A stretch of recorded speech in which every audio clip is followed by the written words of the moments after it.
Section 1.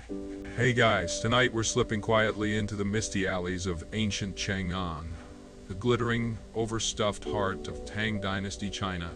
You'll wake before the sun in a city so crowded with poets, merchants, and monks that even the cats have diplomatic titles. You're not a scholar, not a noble, not a silk merchant haggling over thread counts. You're a postman, one of the empire's many invisible veins pulsing messages through a body that stretches from Korea to the deserts of Central Asia. You probably won't survive this, not because of war or plague, though those are always on the table, but because you'll be walking, riding, climbing, and sweet, talking your way across half a continent. And definitely no air condition. So, before you get comfortable, take a moment to like the video and subscribe. But only if you genuinely enjoy what I do here. Let me know where you're listening from and what time it is for you. I'm always amazed by how far these sleepy stories travel. Now, dim the lights, maybe turn on a fan for that soft background hum, and let's ease into tonight's journey together. You stir just before the rooster does, somewhere on the northern edge of the city. Your bed is a thin mat laid over an uneven slab of stone. It's a government dormitory for imperial couriers. Functional, drafty, and permanently scented like wet horse. Someone's already up, coughing into a sleeve and chewing loudly on dried radish strips. You roll to your side and groan softly, trying to blink the sleep out of your eyes before your body realizes you've stood up. Outside, the alleys are still shadowed and bluish like they're underwater. Somewhere to your right, an official strikes a gong announcing the third watch. You reach for your mail satchels, heavy leather things creaky at the seam, capped ends used for securing official scrolls. There's a checklist tacked to the back of the door. You squint in the dim lantern light. It reads helpfully, "Don't forget the passes. Don't forget the passes. Don't forget the seals. Don't forget your life. You're not just delivering gossip and party invites. This is the Tang Dynasty." The letters in your pouch include royal decrees, bureaucratic ledgers, urgent poetry, seriously, and probably a scathing evaluation of some unlucky governor in Dunhuang who overwatered the plum trees. Each message is a pebble in the gravel path of empire, and you are the guy pushing the wheelbarrow. You toss on your uniform, a wool robe cinched with a faded belt, and that red, corded official tag sewn above your heart. It scratches, and it's too warm when you're riding, but if you ever lose it, you're going to be explaining yourself to a man with a very long beard and very little patience. You briefly debate whether to wear the felt cap today. The last time you rode bareheaded, your scalp peeled for a week. The Tang Dynasty isn't known for its postal hats, by the way. Historians still argue whether the standard issue cap for couriers was a practical design or a deliberate prank by the Ministry of Ceremonial Dress. Some sources say it resembled a bird with one feather, others claim it was more of a floppy bonnet. Either way, you're skipping it. As you step outside, the city exhales a deep, damp breath. Chang'an is enormous, probably the largest city in the world at the time, and smells like steaming rice, night soil, incense, and occasionally roast duck. Your first destination is the outer gate, where you'll show your courier license and wait for a horse assignment. The ground is uneven. You navigate around a street sweeper, a woman with a broom longer than she is tall, then dodge a cart stacked with caged crickets. The man pulling it hums a war chant. By the time you reach the gate compound, the guards are still yawning behind their beards. You flash your courier tag. The senior inspector, whose eyebrows look like tassels of an antique rug, glances at your satchels and grunts approval. He waves you through with one hand while using the other to eat something that looks suspiciously like a turnip and sounds like gravel. Your mount for today is named Smudge, probably because his fur is the color of bad ink on cheap parchment. He seems alert, if deeply resentful. You feed him a dried apricot and secure your gear to the saddle. The act of mounting is less heroic than you imagined. You sort of fall upward and hope the horse is too sleepy to bolt. Once mounted, you feel that familiar clink of the seal satchel hitting your thigh. Inside is a carved jade stamp and a series of wax tokens bearing the names of the way stations you'll stop at. If any go missing, you're gonna have to bribe someone, probably with the leftover turnip you still haven't eaten. In the distance, the city gate creaks open. A monk on a donkey is already passing through. You follow behind, hooves striking the stone with a muffled rhythm, your breath pluming in the pre-dawn air. And just like that, you're off, riding into the haze, carrying 6 pounds of official paperwork, 1 dubious love letter, and the hopes of a very large empire on your saddle horn. You glance back only once. Shengan already looks softer, smaller, like it's folding back into a dream. Section 2, the horse smells like someone boiled old rope in vinegar. But you're used to that. Smudge, your assigned steed for today, flaps his ears in disapproval as you nudge him forward into the morning mist. Your robe flaps behind you like a reluctant flag, stylized cloud with just 2 winged wheels. Historians still argue whether this was meant to symbolize speed or just wishful thinking. Speed is relative when half your job is convincing a mule to move at all. Shangan's outer walls shrink behind you as the open road begins. It's not exactly scenic yet. Mostly dust, frost, hardened clumps of grass, and a couple of morning vendors shouting about steamed buns. The scent wafts past you, painfully tempting, but you're already late. Your mind drifts to the letters tied tightly in your satchel. One of them, a vermilion, sealed scroll, bears the imperial dragon. You're not supposed to know what it says, but rumor has it these are often inspection notices, sent to check on local governors who've been skimming too much rice or failing to light the ceremonial lanterns. The bureaucracy of the Tang is as wide as the empire itself, and every layer loves paperwork.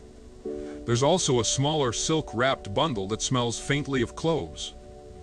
You've seen these before. Messages between court ladies and traveling husbands, or not husbands. Occasionally, the perfume is so strong it distracts the horses. You once rode a mare who refused to leave the station because she fell in love with a scented letter. That delivery took a full day longer than it should have. As Smudge ambles forward, the world begins to bloom around you. Fields spread out on either side of the road, mostly winter barley and some early rice plots, studded with scarecrows that look more like disgraced officials than birds. A woman in a conical hat is out with her oxen, already coaxing furrows into damp earth. Farmers along this route are used to postmen. One raises a hand without looking up. You return the gesture, wondering for the 100th time what it would be like to swap lives. Ditch the satchels, settle down, raise ducks.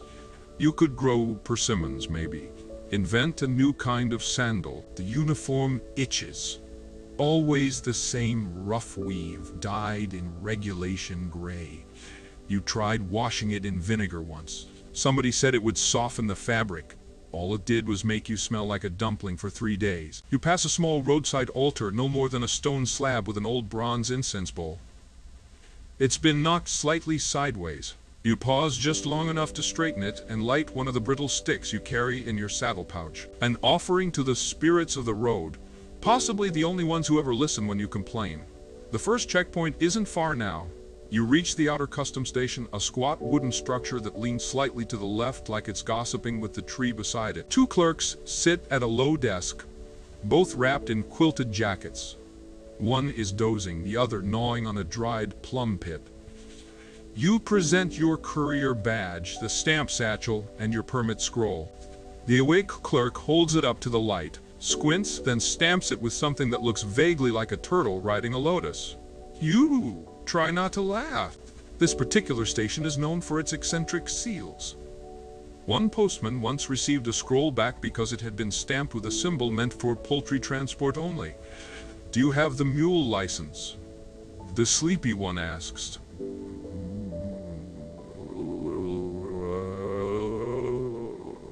You blink. Mule license? Then you remember, your backup mule currently being sent ahead to the next station has to be accounted for. You fumble through your satchel and miraculously pull out the right slip of bamboo. Crisis averted. The clerk shrugs, hands everything back with the grace of a bored goose, and waves you through. Outside the post, a man with a steaming basket of buns catches your eye. His stall is crooked, half the bamboo poles held together by twine and prayer. He nods at you with practiced cheer and gestures toward his wares. You debate the cost. 2 copper coins for one, 3 for a pair. You settle on one. A fat, fragrant ball of dough filled with mystery meat and possibly turnip. It scalds your fingers, then your tongue. Totally worth it.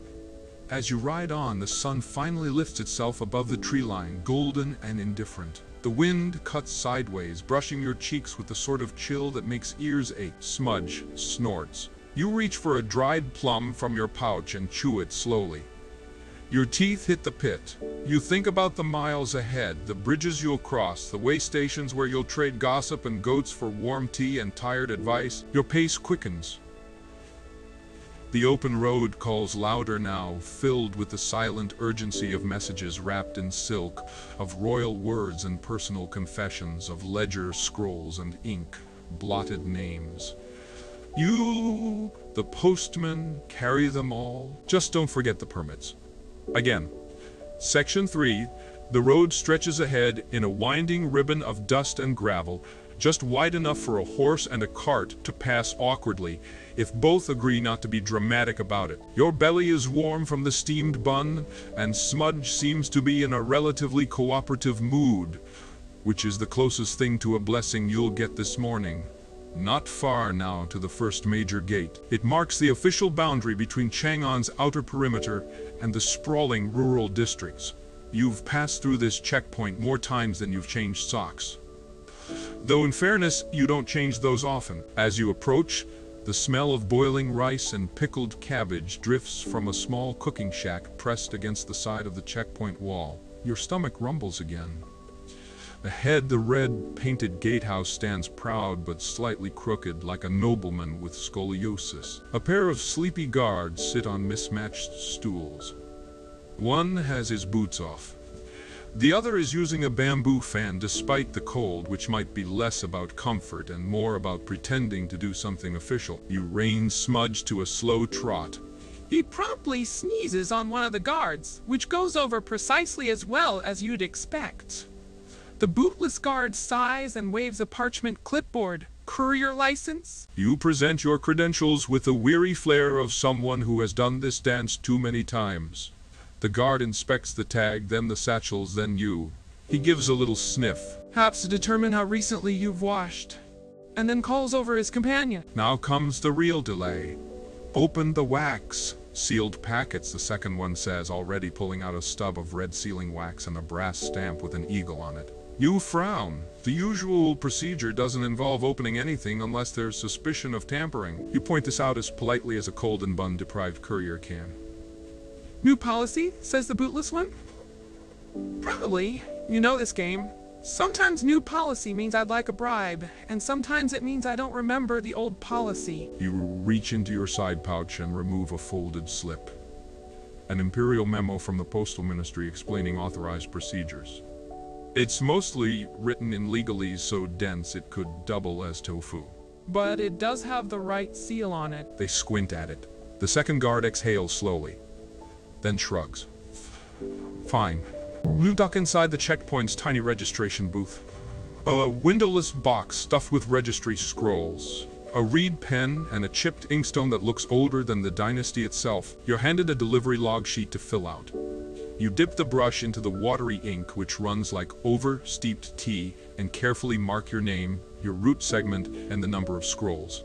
The log is crowded with names in all sorts of writing, from crisp, bureaucratic strokes to what looks like chicken footprints.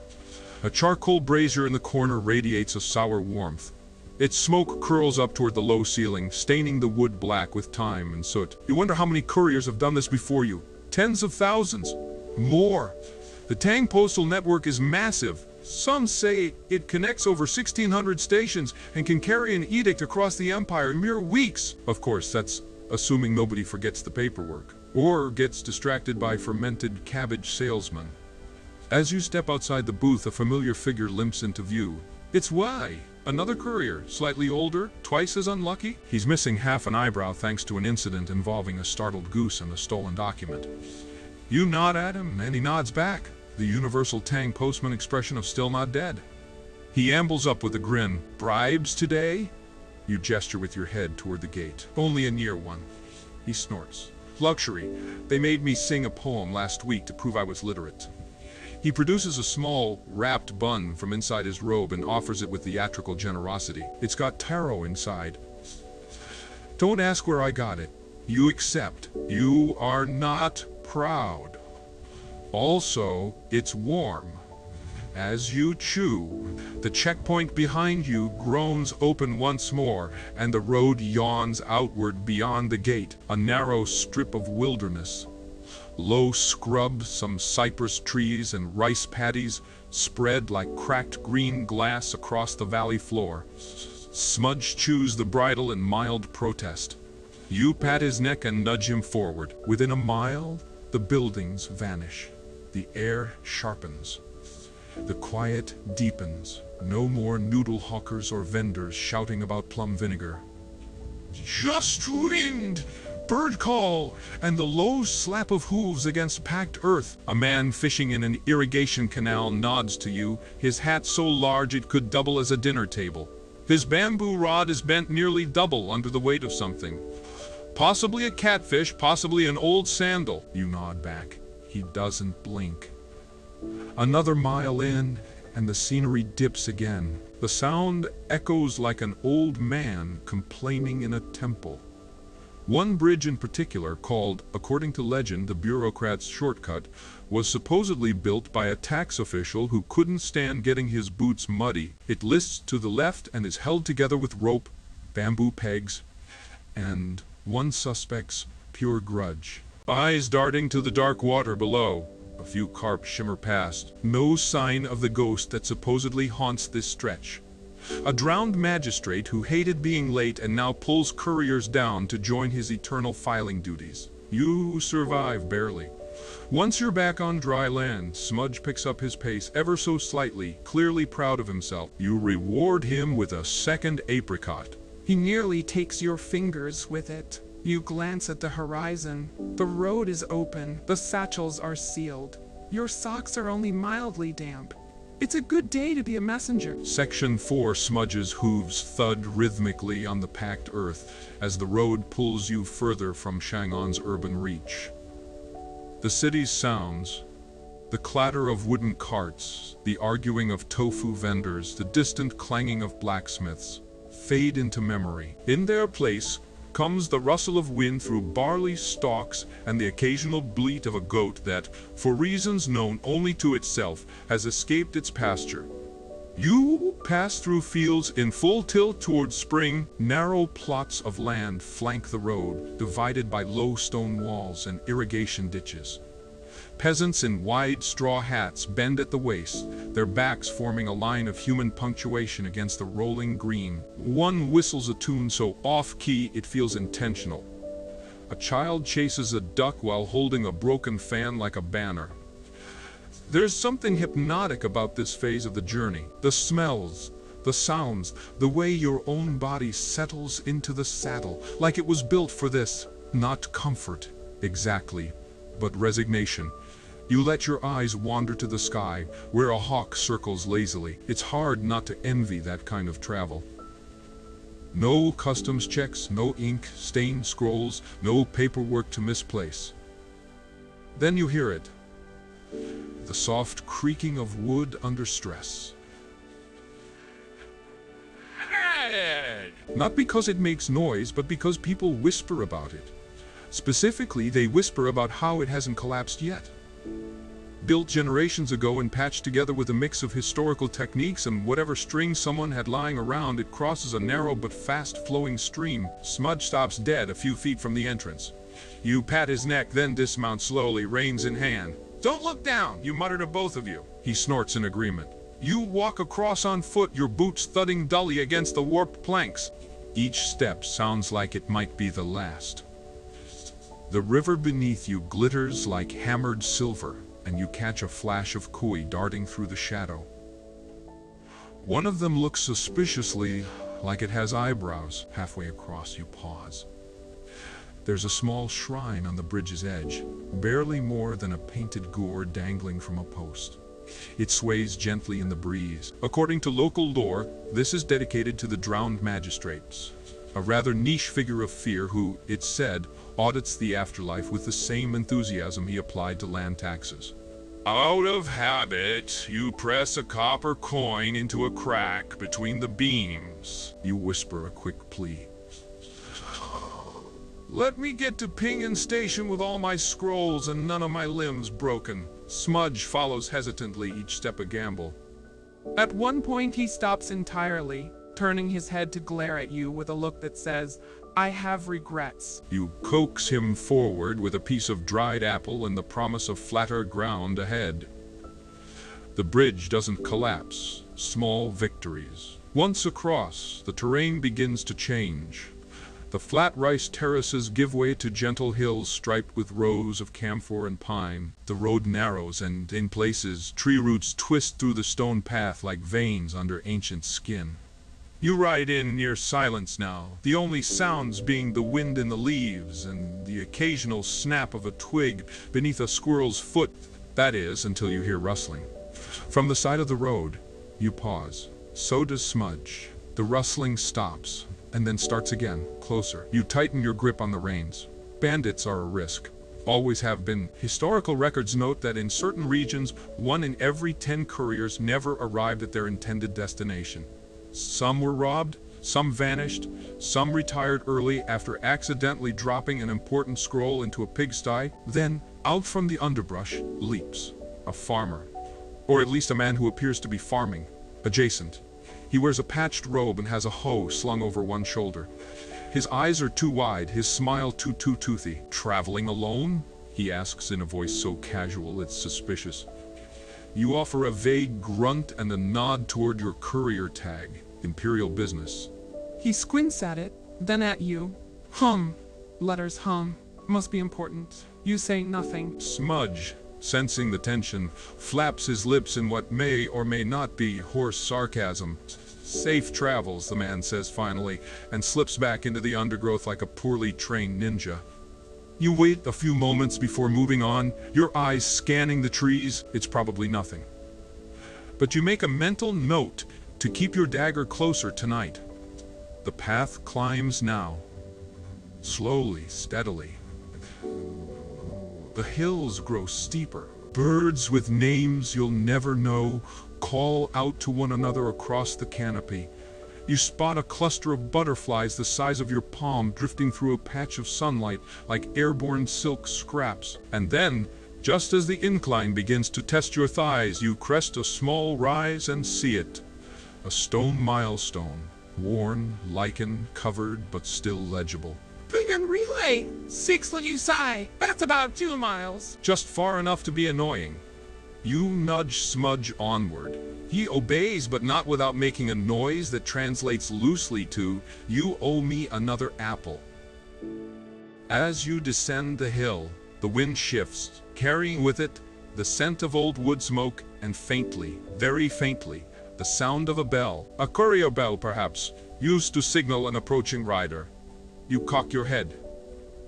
It might just be goats. Most things in this region are goats. You ride on, one eye on the shadows, the other on the shrinking sun. You've passed the ghost bridge, dodged a possible robbery. Your knees ache, your cloak smells like anxious horse, and your next tea break is still miles away. But the scrolls are safe, for now. Section 5, the trees close in tighter as the road narrows to what could generously be called a trail, and less generously, a suggestion. You duck a low-hanging branch and instantly regret it when a cold clump of wet leaves slides directly down the back of your neck. You shiver, mutter a word you'd never say in front of a Confucian scholar, and pat Smudge on the neck for moral support. This is the part of the journey where couriers get nervous. The thick woods of this region are notorious, not for dragons or man-eating tigers, though those do exist on the far-off frontier, but for their much more mundane and inconvenient menace, bandits. They aren't the Robin Hood variety either. No poetry, no noble causes. Just hungry men with sharp sticks and even sharper negotiation tactics. Historical records from this prefecture note at least 4 separate imperial edicts issued in the past decade alone to suppress acts of violent road interference, which is the Tang Dynasty's wonderfully formal way of saying people keep jumping couriers for scroll money. You reach a bend in the trail where the trees grow so close together that it looks like they're conspiring. Bamboo shoots poke out of the underbrush like gossiping spears. Smudge's ears twitch. Yours would too if you had his hearing. Just ahead, a thicket of bamboo parts slightly in the breeze. You dismount quietly. The saddle creaks, too loud. You wrap the reins around your wrist and step forward, placing each boot carefully on the mossy earth. Your hand finds the handle of the courier's short blade strapped to your hip. Not much use against real swords, but enough to discourage casual muggers. And then you freeze. There's a figure crouched in the bamboo. You lock eyes. It stares at you, snorts, and bounds off with a crackle of twigs that sounds far too much like laughter. Smudge seems unimpressed by your cautious advance and starts chewing on a fern. You sigh. Tension melts from your shoulders like old wax. Still, this kind of vigilance is necessary. A fellow courier named Hong lost 3 teeth in one delivery slip to a group of fake monks who offered him blessings in exchange for all of his valuables. They even gave him a receipt. You press on deeper into the woods where the light softens and takes on that late afternoon honeyed tone. Somewhere nearby, a stream gurgles happily, the forest unaware of your bureaucratic burden. You take a breath, inhaling pine, moss, and the faint scent of something burned long ago. It reads, Way station. 1 lie. Tea, oats, no questions. Perfect. You arrive 15 minutes later at a clearing cut from the forest with the care of someone who's been doing it for decades.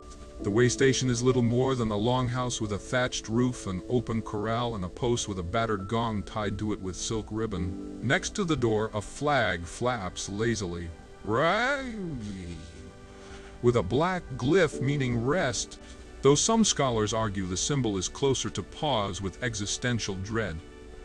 A middle-aged woman emerges as you approach.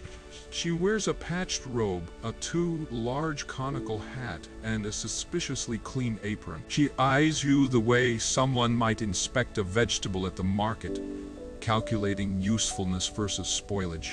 Courier, She asks, though she clearly knows. You nod. just passing through. She gestures to the corral. Horse out, horse in. Horse not dead, just tired. She grunts approval. You dismount, stretch with a chorus of vertebrae snapping back into place, and lead Smudge into the corral. He doesn't protest. He sees the water trough. You swap him out for a fresh horse named Pepper. She's sleeker, slightly more judgmental, and has a scar near her ear from what you're guessing was an extremely persuasive squirrel. Inside the longhouse, the air is thick with steam and spices. A pot of barley porridge simmers over a clay stove. You're handed a chipped bowl without ceremony.